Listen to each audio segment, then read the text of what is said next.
दिन 13 दिसंबर, साल था 2001। घड़ी की सुई 20 मिनट का रास्ता तय कर चुकी थी। दुआबगाह की सरजमी पर एक ऐसा शख्स जन्म लेता है। अफजल गुरु को राजी करने के ठीक एक साल बाद वक्त आया 1993 और 94 का। भ्रष्टाचार के लिए बीजेपी नेताओं के इस्तीफे की मांग करता है। गाजी बाबा दिल्ली में कुल 5 आतंकवादी भेजने वाला था। मोहम्मद इन 20 लाख में से 5 लाख रुपए अफजल को भेज देता है और कहता है सबसे पहले शौकत अपनी यामाहा मोटरसाइकिल से चाणक्यपुरी जाता है। सामान खरीदने के बाद इनको एहसास होता है कि हमले का दिन आ पहुंचा था, यानी 13 दिसंबर 2001।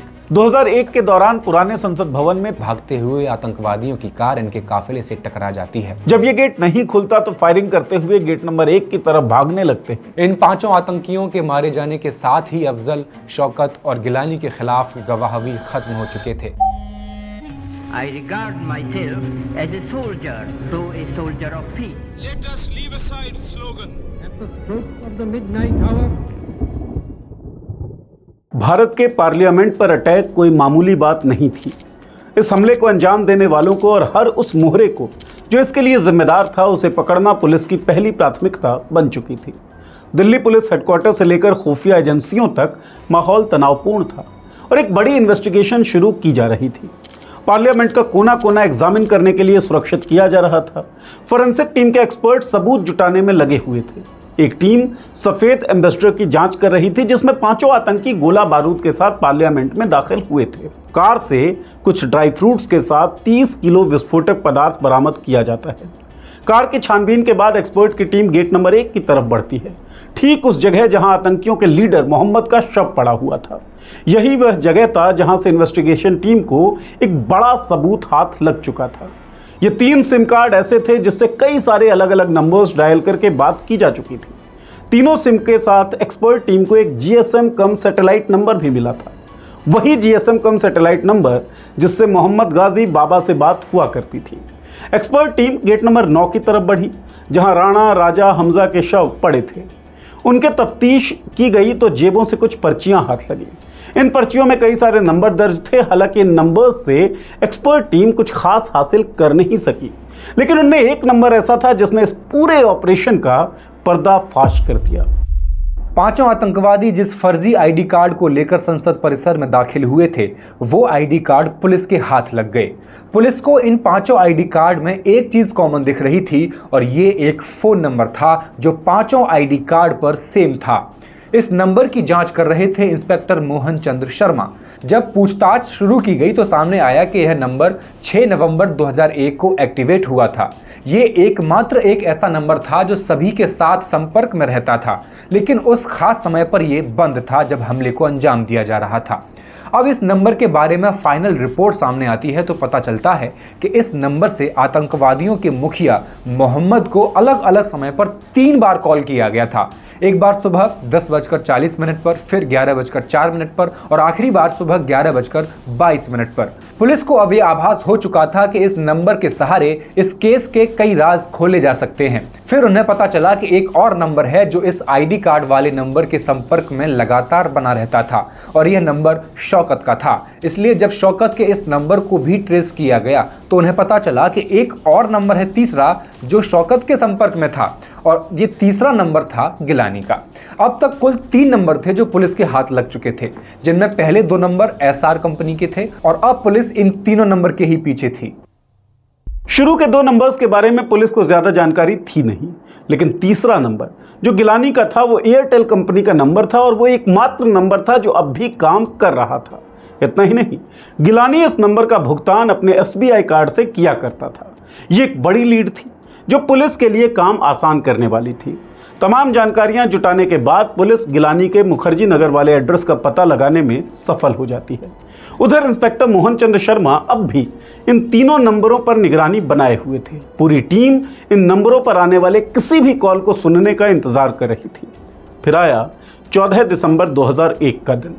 लंबे समय का इंतजार खत्म होता है और गिलानी के फोन की घंटी बजती है। करीब दोपहर 12:51 का वक्त रहा होगा। ये कॉल गिलानी के नंबर पर कश्मीर से उसके चचेरे भाई का था। इस कॉल को इंटरसेप्ट किया जाता है और पूरी बातचीत पुलिस सुनती भी है, रिकॉर्ड भी करती है। कश्मीर से गिलानी का चचेरा भाई कहता है, तुमने क्या किया है? दूसरी तरफ से गिलानी जवाब देता है, यह जरूरी था। कुछ समय बीतता है और दूसरे नंबर यानी शौकत के नंबर पर एक कॉल आने का आभास पुलिस को होता है। ये फोन शौकत की पत्नी का था। यह सब होने के बाद मैं बहुत डरी हुई हूं।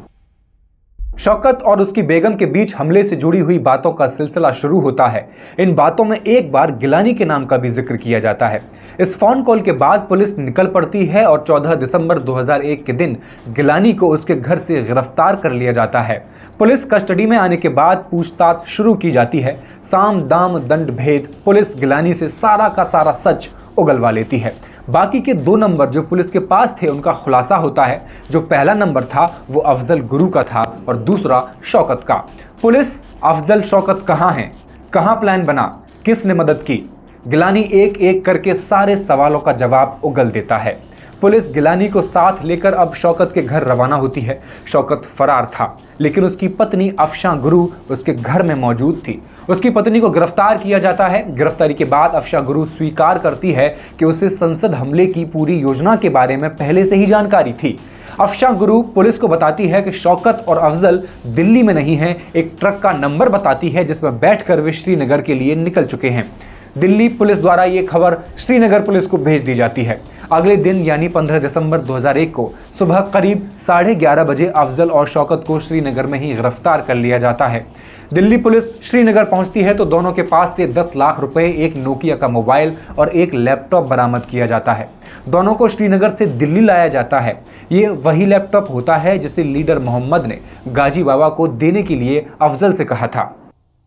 पुलिस के पास सारी जानकारी अब मौजूद थी जिसके आधार पर आगे कार्रवाई शुरू की जानी थी। अफजल, शौकत, अफशां और गिलानी को उन सभी जगहों पर ले जाया जाता है जहां इस हमले को अंजाम देने के लिए इस्तेमाल में लिया गया था, जहां ये पूरी योजना तैयार की गई थी, जहां से बम बनाने का सामान खरीदा गया था।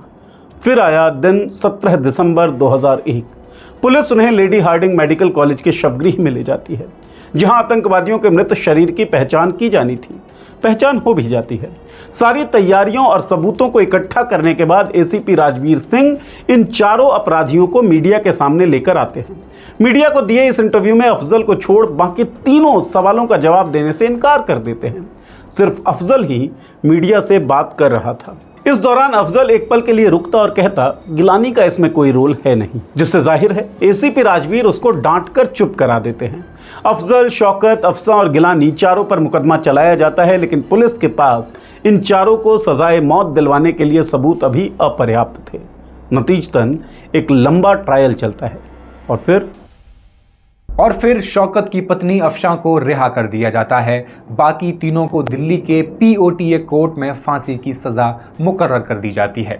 इस हमले के तकरीबन 2 साल बाद 2003 में इस हमले के मास्टरमाइंड और जैश ए मोहम्मद के कमांडर इन चीफ गाजी बाबा को भी बीएसएफ द्वारा श्रीनगर के नूर बाग इलाके में मौत के घाट उतार दिया जाता है।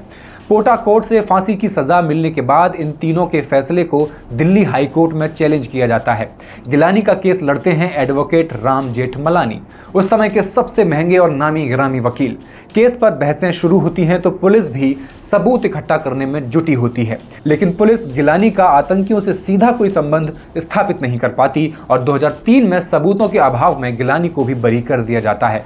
लेकिन शौकत और अफजल की फांसी अभी भी बरकरार थी। मामला सुप्रीम कोर्ट तक पहुंचता है और शौकत की फांसी की सजा को 10 साल की कठोर सजा में बदल दिया जाता है, जबकि अफजल गुरु को इस घटना का मुख्य आरोपी मानते हुए 20 अक्टूबर 2006 को फांसी की सजा देना तय किया जाता है। समय जैसे जैसे नजदीक आने लगता है फांसी की तैयारियां शुरू की जाती हैं, लेकिन 20 अक्टूबर 2006 से 7 दिन पहले कहानी में एक रोचक मोड़ आता है। सिविल राइट्स के लॉयर एनडी पंचोली और नंदिता हक्सर अफजल गुरु की पत्नी और मां को दया याचिका तैयार करने में मदद करते हैं।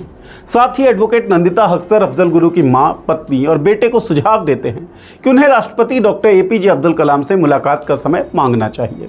अंत में अफजल गुरु का परिवार ऐसा ही करता भी है। लगभग 2 दिन के भीतर राष्ट्रपति भवन से फोन आता है। खबर मिलती है कि डॉक्टर अब्दुल कलाम ने मिलने की अपील स्वीकार कर ली है और आपको अगले दिन उनसे मिलने आना है। अफजल के परिवार में खुशी का माहौल था। पूरा परिवार दिल्ली आकर प्रेसिडेंट से मुलाकात करती है। ये पहला मौका था जब किसी दोषी की फैमिली से राष्ट्रपति ने इस तरह मुलाकात की हो। इससे पहले किसी भी राष्ट्रपति ने फांसी की सजा पाने वाले दोषी के परिवार को इस तरह सुनवाई का मौका नहीं दिया था। राष्ट्रपति से इस मुलाकात में अफजल गुरु के परिवार के साथ लॉयर एनडी पंचोली और नंदिता हक्सर भी शामिल थे। राष्ट्रपति से यह मुलाकात करीब 1 घंटे चली। डॉक्टर कलाम ने परिवार के सदस्यों की बात ध्यान से सुनी। राष्ट्रपति के स्टाफ ने सभी बिंदुओं को नोट किया। अंत में डॉक्टर कलाम ने कहा कि वह इस मामले पर विचार करेंगे। इस मुलाकात के बाद अफजल गुरु ने भी अपनी ओर से दया याचिका दाखिल कर दी। याचिका के पहले पैराग्राफ में उन्होंने लिखा, मुझे उम्मीद नहीं थी कि मुझे कोई सुनवाई मिलेगी, लेकिन जब मेरी पत्नी, माँ और बेटे ने मुझे बताया कि आपने उन्हें कितने स्नेह और धैर्य के साथ सुना, तो मेरे मन में भी न्याय की एक नई उम्मीद जगी। इस मुलाकात के बाद देश भर में काफी चर्चाएं होने लगीं। शहीदों के परिवार इस मुलाकात से सख्त नाराज थे। लोग इस कदर भड़क उठे थे कि हमले में शहीद हुए कमलेश देवी के परिवार वाले अशोक चक्र लौटाए जाने की बात तक करने लगे थे। इन सब गतिविधियों के चलते कलाम साहब ने इस दया याचिका पर कोई भी फैसला नहीं दिया। डॉक्टर कलाम ने 2007 में जब राष्ट्रपति पद छोड़ा तो उन्होंने अफजल गुरु सहित 26 दया याचिकाएं लंबित छोड़ दी। 2002 से 2007 तक उनके पास कुल 28 दया याचिकाएं आ चुकी थीं। इनमें से उन्होंने केवल 2 मामलों पर ही फैसला लिया। पहला अगस्त 2004 में उन्होंने धनंजय चटर्जी की दया याचिका खारिज कर दी। चटर्जी पर एक युवती के साथ दुष्कर्म और हत्या का आरोप था। दूसरा, अक्टूबर 2006 में डॉक्टर कलाम ने राजस्थान के खिराज राम की दया याचिका स्वीकार कर ली। डॉक्टर कलाम का मानना था, हम सभी भगवान की रचना है। मुझे नहीं लगता कि एक इंसान को दूसरे इंसान की जिंदगी छीनने का अधिकार है, खासकर तब जब सबूत संदिग्ध हों। कलाम का मानना था कि न्याय व्यवस्था को और अधिक मानवीय और निष्पक्ष होना चाहिए। डॉक्टर कलाम ने इस विषय पर एक अध्ययन कराया जिसमें उन्होंने पाया कि ज़्यादातर मामलों में सामाजिक और आर्थिक भेदभाव होता है। अधिकतर मामलों में अपराधी वे लोग होते हैं जिनका सीधे अपराध से कोई संबंध नहीं होता। ये दिखाता है कि हम लोग उन लोगों को सजा दे रहे हैं जो सबसे कमज़ोर वर्ग के हैं। डॉक्टर कलाम ने अपने किताब turning points a journey through challenges में लिखा है, राष्ट्रपति के रूप में मेरे लिए सबसे कठिन काम था अदालतों द्वारा दी गई सजाए मौत की पुष्टि पर फैसला करना। ये एक ऐसा काम है जो किसी भी राष्ट्रपति को खुशी नहीं देता। डॉक्टर कलाम के जाने के बाद भी कई सालों तक अफजल की फांसी को लेकर मामला लटका रहा, लेकिन 3 फरवरी 2013 को प्रेसिडेंट प्रणब मुखर्जी द्वारा अफजल की मर्सी पिटीशन को रिजेक्ट कर दिया गया और 9 फरवरी 2013 को सुबह 8 बजे अफजल गुरु को फांसी दे दी गई। अफजल की मौत के साथ ही पार्लियामेंट अटैक के सभी दोषियों को सजा दी जा चुकी थी। फिर भी 5 आतंकवादियों का पार्लियामेंट पर अटैक करना हमारे लिए एक बड़ा इंटेलिजेंस फेलियर था। ये लोग दिल्ली के अंदर ही बैठकर कई महीनों तक प्लानिंग करते रहे, लेकिन इंडियन इंटेलिजेंस एजेंसीज को इसकी भनक तक नहीं लगी। सवाल है क्यों? आखिर क्यों हमारा पूरा इंटेलिजेंस सिस्टम फेल हो गया? आखिर क्यों शर्मिंदगी का बायस बना 13 दिसंबर 2001 का दिन? आखिर क्यों हमारे संसद भवन पर हमला हो गया? ये सवाल अनुत्तरित हैं। ये सवाल ऐसे हैं जिनका जवाब नहीं दिया गया है, लेकिन जिनका जवाब जानना बहुत ज़रूरी है और जवाब जानने का अधिकार हर नागरिक के पास है भी। ये पता लगाना बड़ा मुश्किल रहेगा कि आखिर इंटेलिजेंस फेलियर हुआ कैसे। ये मुश्किलात फिर ना हों, इसके लिए ज़रूरी है कि सरकारें व्यवस्थाओं को दुरुस्त रखें और इंटेलिजेंस अपना काम पूरी मुस्तैदी के साथ करे। ये लोग दिल्ली के अंदर ही बैठकर कई महीनों तक प्लानिंग करते रहे, लेकिन इंडियन इंटेलिजेंस एजेंसीज को इसकी भनक तक नहीं लगी और 13 दिसंबर 2001 हमारे लिए शर्मिंदगी का बायस बना, जब हमारे संसद भवन पर हमला हुआ, आतंकवादी हमला। ये देश के लिए एक दुर्भाग्यपूर्ण दिन था, एक काला दिन था।